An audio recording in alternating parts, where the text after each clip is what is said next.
All right. Good morning, everybody.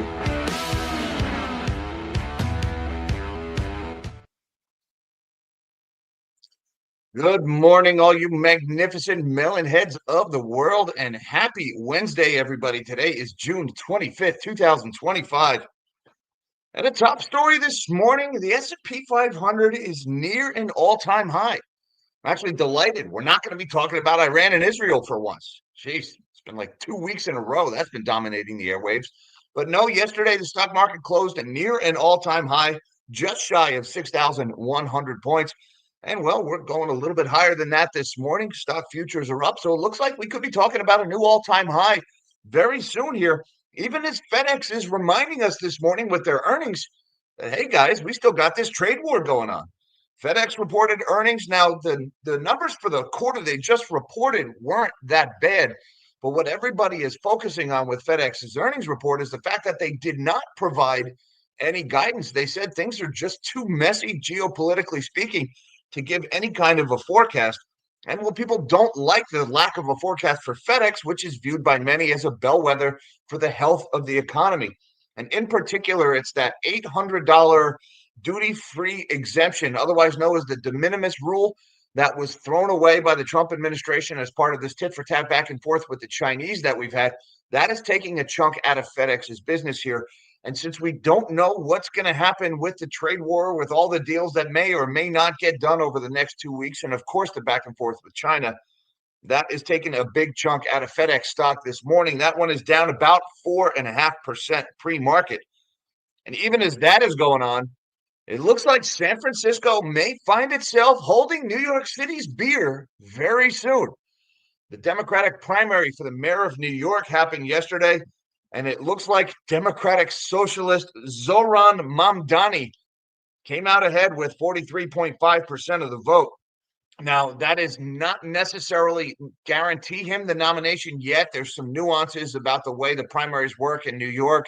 And because there's so many people still in the race, there is a chance somebody else gets the nomination. But right now, he is the clear favorite and the front runner, especially because one of the third candidates is backing him and is probably going to drop out pretty soon. So, yeah, a Democratic Socialist winning as the election for mayor of New York. Who had that one on their 2020s bingo here? And look, the guy, he's got this whole messy platform, everything he runs on. I don't want to get too political, but basically defund the police is the entirety of the guy's platform. Like, we're just going to let the degenerates run rampant in New York City, because it's not like people are already getting, I don't know, doused in gasoline and set on fire in the freaking subway in that city. That actually happened. Fun fact. So yeah, now that Zoran Mamdani, otherwise known as ZOC, I like to refer to him, or Mohammed Ocasio-Cortez, he looks like he's going to be taking over the city of New York. And look, guys, we have this work from home thing going on right now, remote work. Anybody who's capable of making a decent living and isn't trapped in what is sure to become a socialist hellhole over the next few years can get out of the city. And people have been getting out of the city since COVID hit.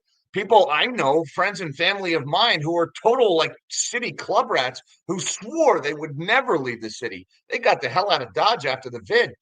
And so when your tax base, when all the people who actually produce and make money and pay taxes leave the city, you're left with Zoran Mamdani and his demographic, his his base. So hey, good luck, guys. More rent controls, more cops hamstrung, more violent criminals being practicing catch and release. I'm sure it's going to be great. Hey, socialists, good luck.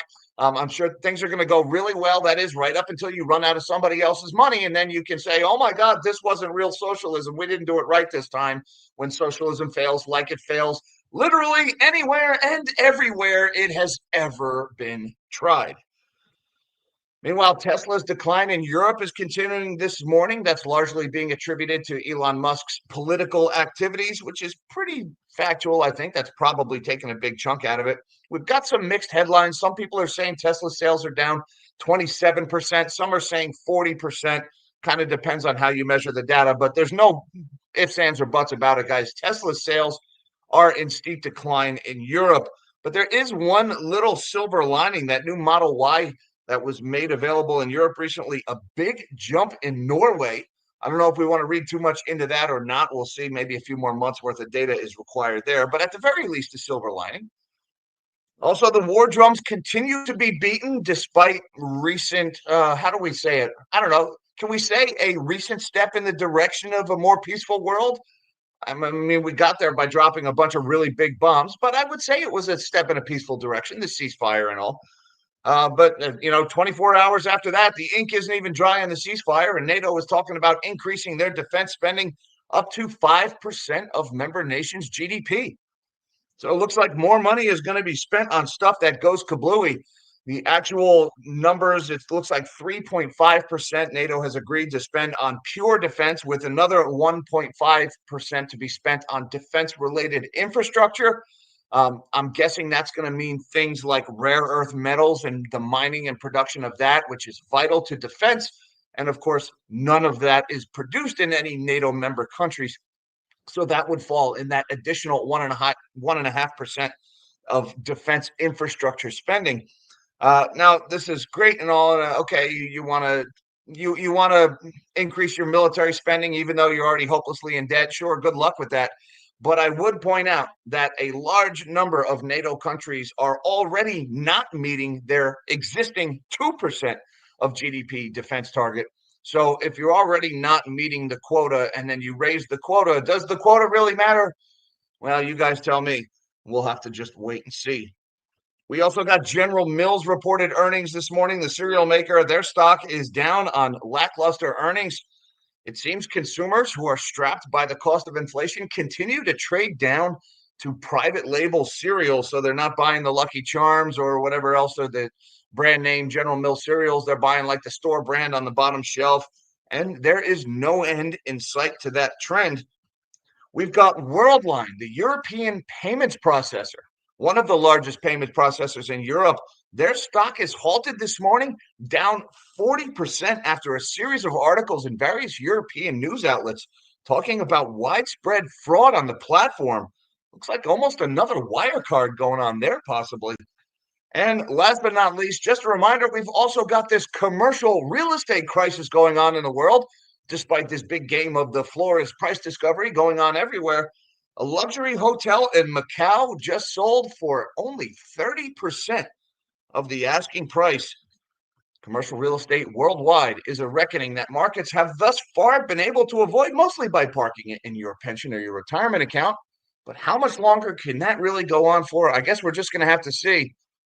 As always, we got a lot to talk about. Why don't we shrink my big melon of a head and let's see what's going on in the market this morning. Don't forget that like button. And for you new guys, hit that subscribe button. And come on back, because we do this every day, whether I am on vacation or not. We do not miss a morning live stream. And well, right now, S&P 500, it's up a little bit here. Another 10 points, still just shy of an all-time high, 0.17% higher. We might be looking at a new high today. Take a look at the long-term chart of the S&P here. This is showing daily candles. As soon as I can get these pop-ups to leave me alone, it looks like we hit an intraday all-time high of, what was that, 6,147. That was on February 19th, shortly before all the tariff hoopla began right here. And well, yesterday closing at 6,092, just about 50 points shy of that. We could see that level today. Looking over at the Dow actually just swung negative here, down 9 points or 0.02% lower, essentially unchanged. And the NASDAQ is still higher by about 94 points or 0.42% to the upside for the NASDAQ. So stocks mostly higher this morning, the Dow being the exception. Looking over at the U.S. dollar, it's marginally higher here at 98.18. That's up by about 20 basis points. We were down below that 98 threshold with a 97 handle yesterday, but the dollar remains significantly weaker than it was at the start of the year. And looking over at the commodities board, we've got metals are continuing to slide this morning, not quite as hard as yesterday. Spot gold at $3,315. That is off by about $7, not 70, $7.60 lower, or about a quarter of 1%. Spot silver, meanwhile, is under 36 bucks here, $35.79. That's lower by about 13 cents this morning, or a third of 1%. However, as always, I like the shiny. Copper, meanwhile, lower by about 0.5%. Platinum lower by 0.13%. Palladium is off by about 1%. And crude oil is actually up 1% here, right around pretty much where we were yesterday, $65.03 for August WTI futures. That's higher by about 66 cents this morning. Looking over at the bond market, we've got yields are higher on the long end once again this morning. The 30-year Treasury, 4.864. That's about 3 basis points higher. The 10 years at 4.323, also higher by 3 points and change. The 2 years at 3.805, higher by about 2 points. And the 1 month is at 4.105. That's actually lower by 3 basis points. We have had several Fed officials over the last couple of days coming in, drawing more and more attention to the possibility of that July rate hike. I'm sorry, July rate cut, not a hike. Chair Powell was speaking yesterday. I forget, he was doing some testimony in front of Congress, as he often does. And he still mentioned that they're in wait and see mode, but he did leave the door open to some July rate cuts. So it looks like the fact that the 1 month is starting to creep down by a couple of basis points here in the morning, that is starting to be priced in. And looking over at Bitcoin, we are higher once again this morning, $107,570. That's higher by about $1,400. Guys, we're seeing a lot in the crypto space. There's a lot of energy around like Coinbase stock and Circle stock are doing really well. Circle since their IPO. I think that's got a lot to do with this stable coin legislation. And maybe some of that enthusiasm is spilling over into the price of Bitcoin here. But we still remain range bound between 100 and 110, where we've been pretty much since about the middle of May. And we've got this one going on this morning. New York City Democrats rebuke the establishment with a vote for Zohran Mamdani. And there he is right there, the little socialist, whatever you want to call him. Zohran Mamdani is poised to become the Democratic nominee for mayor of New York City after the 33-year-old Democratic socialist forced his opponent, Andrew Cuomo, the former governor of the state, to concede within hours after the poll closed. Mamdani, who just months ago was an unfamiliar name to most New Yorkers, racked up commanding leads across Brooklyn, Queens, and Manhattan, even pushing Cuomo to close in what was meant to be his stronghold of the Bronx. 8 months after launching this campaign with a vision of a city that every New Yorker can afford, we have won, Mamdani told his supporters at a crowded bar in Long Island City early Wednesday. Let's see. Now, under the city's ranked choice system, a candidate is declared the winner after receiving more than 50% of the votes, which has not happened yet. In each round, a candidate will be eliminated and their voters' number 2 choice will be distributed to the remaining candidates. This process is repeated until a candidate receives a majority. Lander, the spoiler in the race, and Mamdani have cross-endorsed each other, virtually ensuring that Mamdani will increase his vote total to more than Cuomo's. The results aren't official until a ranked choice runoff on July 1st. Cuomo said he plans to look at all the numbers as they come in and analyze the ranked choice voting, which means he's about to step out of the race, according to a statement which suggested he may run for mayor as an independent in the November election.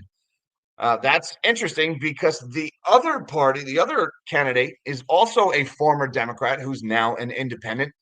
The Democratic nominee for mayor of Deep Blue, New York, has typically been a shoo-in in the general election, but this year Mamdani still needs to face Mayor Eric Adams, who won the 2021 election as a Democrat, but is running this time as an independent. Adams, a former police captain, dropped out of the Democratic primary this spring after becoming the first sitting mayor in the city's modern history to be indicted on federal charges. The Trump administration ordered those charges dismissed earlier this year, kicking off fresh controversy over whether Adams would be beholden to Trump. So, look, you got a socialist taking over the financial capital of the world, New York. Who had that one on their 2020s bingo? All I can say, guys, is if you have the means, if you have the capacity to escape New York, you might want to give that a think. That's all. Typically, when socialists become the mayor of your city, the sidewalks don't get a lot cleaner. Let's just put it that way, all right? If you like human excrement on the sidewalk, then hey, maybe this race is for you. If you like the prospects of getting beat up or set on fire and the guy who did it to you getting released on without bail because somehow bail is racist or fascist, explain that to me. I don't know. But if you don't mind that, stick around. Maybe you'll enjoy New York. In the meantime, Oakland and San Francisco are kind of jealous here. They're like, "Hey, we were the leading candidates for socialist hellhole in the United States. What gives, man?" Good luck, New Yorkers, with that one. Meanwhile, FedEx shares slide as trade turbulence hits demand and their profit forecast. Again, guys, FedEx is a bellwether of the economy. Probably not a good sign here. FedEx shares fell on Wednesday after the logistics giant forecast current quarter profit below expectations, pressured by U.S. tariffs and President Trump's move to revoke duty-free status on certain consumer shipments from China. Shares of FedEx were down 6% in pre-market trading, while rival UPS fell about 1%. The global demand environment remains volatile, said CEO Raj Subramaniam during an earnings webcast, as the company failed to provide full-year earnings and revenue forecasts, pointing to uncertainty surrounding U.S. trade policies. FedEx, along with rival UPS, is seen as an economic bellwether due to its broad customer base across industries, giving it an early insight into shifts in demand. Russ Mould, investment director at AJ Bell, noted FedEx's inability to deliver an outlook for the year felt quite telling. This may result in some consternation in the markets beyond just the fortunes of FedEx itself. The biggest hits is from the Trump administration's ending of duty-free status for direct-to-consumer shipments valued at less than $800 from China-linked bargain sellers such as Temu and Shein. FedEx Chief Customer Officer Brie Carrera said, FedEx is like the economy's Fitbit. Express shows business demand, ground tracks e-commerce, and freight reflects industrial strength. Right now, all three are looking sluggish, said Michael Ashley Schulman, partner at Running Point Capital Advisors. The company's dour outlook overshadowed a better than expected profit for the fourth quarter that ended May 31st, as cost cuts and improved export volumes helped push operating margins higher. So FedEx stock not looking so good here this morning, down about 4.7%. Let's refresh this, get an accurate read, shall we?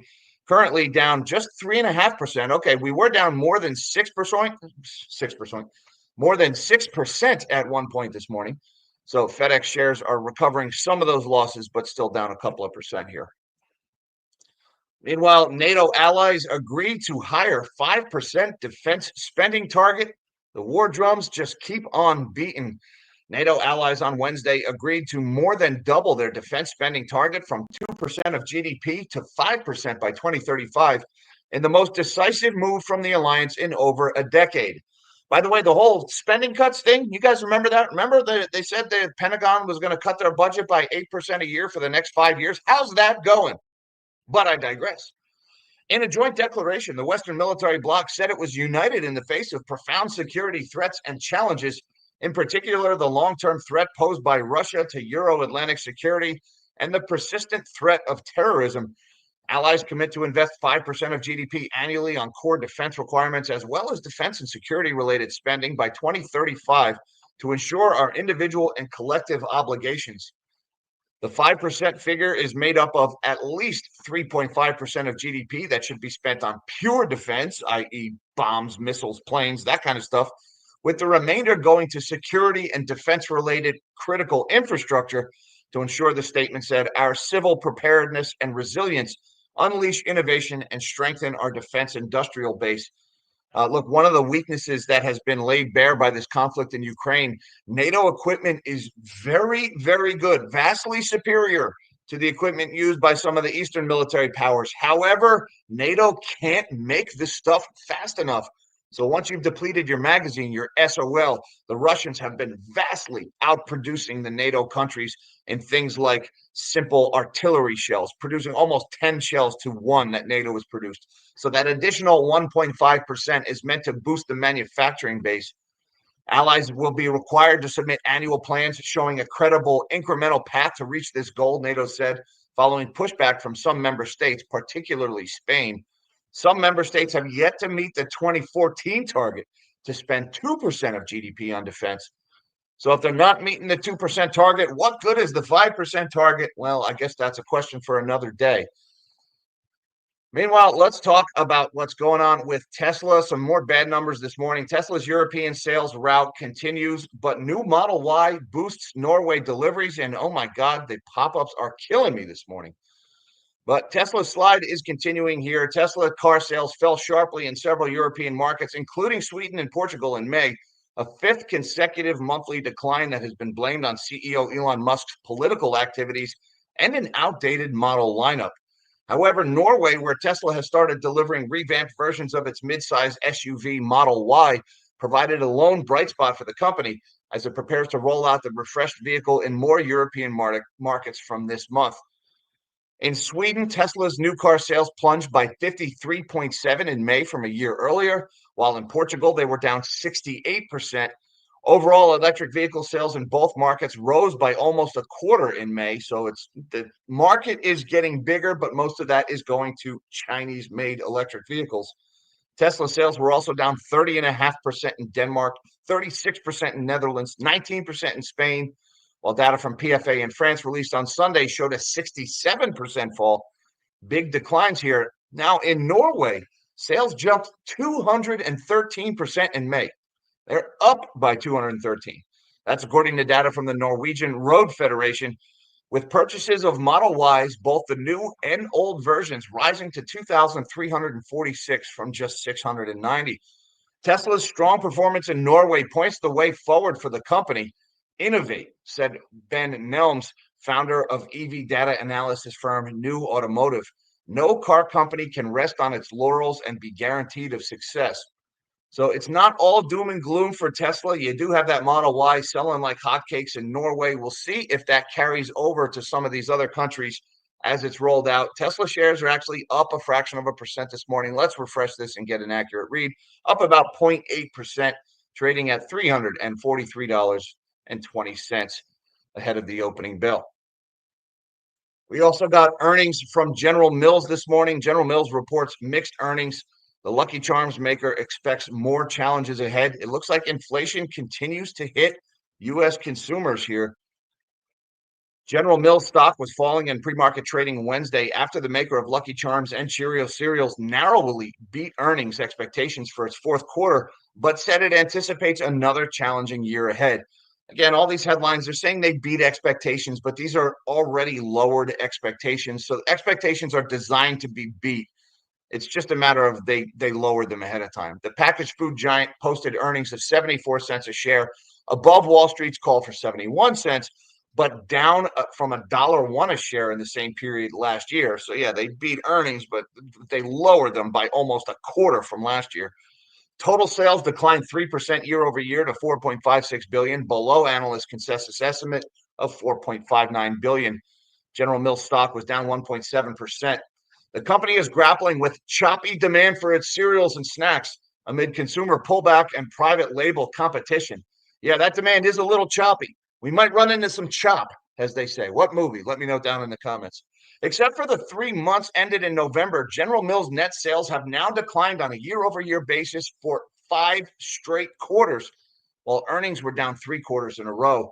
And even that November quarter, they're saying, except for that November quarter, we're down 5 in a row. But that November quarter was largely influenced by the Thanksgiving holiday falling in a different quarter versus last year, or somehow the calendar made that arrangement and it was made up for with a big decline in the following quarter. So General Mills consumers, people can't afford freaking Lucky Charms. Apparently, that's the takeaway from this.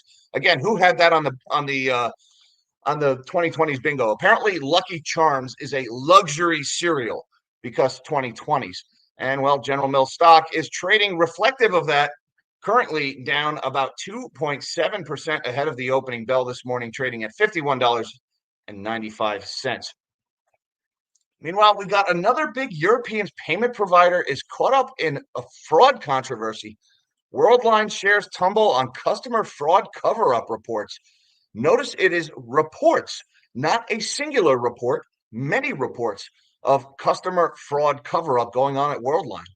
Worldline shares fell by more than 40% on Wednesday, wiping out around 500 million euros or $580 million worth of market value on reports that the company allegedly covered up fraud by some of its customers.